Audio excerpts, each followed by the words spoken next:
નમસ્કાર, આપ જોઈ રહ્યા છો નેશન પ્લસ ન્યૂઝ. હું છું આપની સાથે હેતલ ભગત. સંપર્ક સમસ્યા અને સેવા કાર્યક્રમ અંતર્ગત 10મા સોપાન સાથે ત્રીજા ચરણની શરૂઆત આજ રોજ રાવપુરા વિધાનસભામાં સમાવિષ્ટ વોર્ડ નંબર 14 થી કરવામાં આવી હતી, જેમાં સ્થાનિક નાગરિકો સાથે કલ્યાણ પ્રસાદ હવેલી માંડવી ખાતે સંપર્ક સમસ્યા અને સેવા અભિયાન અંતર્ગત વોર્ડના નાગરિકોને પડતી 52 જેટલી સમસ્યાઓને સાંભળીને 16 જેટલી સમસ્યાઓનું સ્થળ ઉપર જ નિવારણ કરવામાં આવ્યું હતું. એટલું જ નહીં, પરંતુ પ્રજાજનોના આ પ્રશ્નોનું નિરાકરણ વહેલી તકે આવે તે માટે ચૂંટાયેલા પ્રતિનિધિઓને પણ સૂચન કરવામાં આવ્યું હતું. રાવપુરા વિધાનસભા ખાતે યોજિત આ કાર્યક્રમમાં શહેર અધ્યક્ષ ડોક્ટર વિજય શાહ, જસવંતસિંહ સોલંકી, પૂર્વ ડેપ્યુટી મેયર અને વોર્ડ નંબર 14ના નગરસેવકો નંદા જોશી, જેલમ ચોકસી, સચિન પાટડિયા, હરીશ જીનગર સહિત વોર્ડ પ્રમુખ અને નગર પ્રાથમિક શિક્ષણ સમિતિના અધ્યક્ષ મિનેશ પંડ્યા સહિત અન્ય હોદ્દેદારો ઉપસ્થિત રહ્યા હતા. રાવપુરા વિધાનસભા વિસ્તારના નાગરિકો માટે સંપર્ક સમસ્યા સેવાનો આ ત્રીજો રાઉન્ડ આજે વોર્ડ નંબર 14 શરૂ થયેલ છે.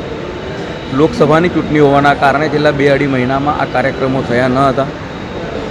આજે જ્યારે આ કાર્યક્રમની શરૂઆત થઈ છે ત્યારે અમારા શહેર પ્રમુખ ડૉક્ટર વિજયભાઈ શાહ, શહેરના મહામંત્રી જસવંતસિંહજી, આ વિસ્તારના અમારા સ્થાનિક કાઉન્સિલરો અને સંગઠનના પદાધિકારીઓ સાથે નાગરિકોના પ્રશ્નોના ઉકેલ માટે અમે એકત્ર થયા છે. આ વખતે નાગરિકોના જે પ્રશ્નો ખાસ કરીને આવી રહ્યા છે તે સફાઈના અને ડ્રેનેજ ઉભરાવાના પ્રશ્નો આવી રહ્યા છે, પરંતુ નાગરિકોની સાથેનો સીધો સંપર્ક થાય તેના માટે આ પ્રામાણિક પ્રયત્નો છે. અને આપના માધ્યમથી તમામ નગરજનોને અને ખાસ કરીને મારા રાવપુરા વિધાનસભા વિસ્તારના મતદારોને વિનંતી કરું છું કે આપના વિસ્તારમાં પણ આંતરમાળખાકીય સુવિધાનો કોઈક ઠેકાણે અભાવ હોય અથવા કોઈક સમસ્યા હોય તો તેની જાણ એ વિસ્તારના સામાજિક અગ્રણીઓને અને ચૂંટાયેલા પદાધિકારીઓને કરશો તો એ તમામ સમસ્યા દૂર કરવા માટે અમે પ્રયત્ન કરીશું. આજે વોર્ડ નંબર 14માં કલ્યાણ પ્રસાદ ખાતે રાવપુરા વિધાનસભાના ધારાસભ્ય માન્ય શ્રી બાલકૃષ્ણભાઈ શુક્લ ચારેય કોર્પોરેટરશ્રીઓને સાથે રાખી લોક પ્રશ્નો સાંભળવાનો કાર્યક્રમ રાખ્યો છે તે આવકારદાયક છે, પરંતુ અમારા પ્રશ્નો બોર્ડ ઓફિસરને કહ્યા છતાં નથી થતા અથવા કોર્પોરેટરો વિસ્તારમાં ફેરણી ના કરવા હોવાથી અનેક લોકોને અનેક સમસ્યા થઈ છે. દાખલા તરીકે અમારા બોર્ડમાં ગેસની પાઇપલાઇન નંખાઈ નવી એ આવકારદાયક છે, પણ ગેસની પાઇપલાઇન નાખતી વખતે જે પેવર બ્લોક કાઢી નંખાયા ખોદવામાં આવ્યા છે એ સરખા કરાયા નથી. તેથી મંદિરોના વિસ્તારમાં નરસિંહજીની પોળમાં અનેક મંદિરોમાં અનેક સિનિયર સિટીઝન ઘરડા લોકો દર્શન કરવા જતા હોય છે ત્યારે પડવા વાગવાનો અકસ્માતનો સંભવ રહે છે. ત્યારે આ પેવર બ્લોક વિસ્તારના લોકોની માગણી તો હોય છે કે આ પેવર બ્લોક જ ના નાખશો, હવે ડામરના રોડ બનાવો, કારણ કે પેવર બ્લોકથી ઘણા પ્રશ્નો થાય છે. આજે બાળુભાઈ તમને સાંભળ્યા છે.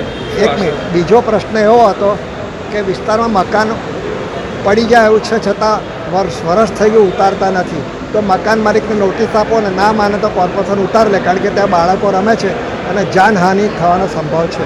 નરસિંહજીની પોળ ભાનીસેરીમાં આ મકાન છે. બીજું એક મકાન જગમાલની પોળમાં છે, ત્યાં ઉતારી લીધેલું છે પણ મકાનમાં ઉકરડો થયેલો છે, તો મકાન માલિકને નોટિસ આપીને ત્યાં કમ્પાઉન્ડ વોલ બને તો સ્વચ્છતા જળવાય.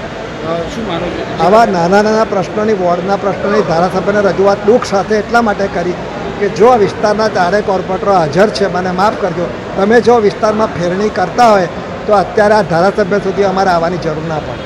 જે પ્રકારે આ કાર્યક્રમ યોજવામાં છે, પ્રશ્નોની વોર્ડના પ્રશ્નોની રજૂઆત સાંભળી ધારાસભ્યશ્રીએ તાત્કાલિક વોર્ડ ઓફિસરને ફોન જોડી અને તાત્કાલિક આ કામો કરવા સૂચના આપી છે.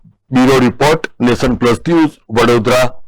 સમાચારોના સતત અપડેટ મેળવવા માટે અમારી નેશન પ્લસ ન્યૂઝની યુટ્યુબ ચેનલને સબસ્ક્રાઇબ કરો, બેલ આઇકન દબાવો અને જોડાયેલા રહો ફેસબુક, ઇન્સ્ટાગ્રામ અને ટ્વિટર પર.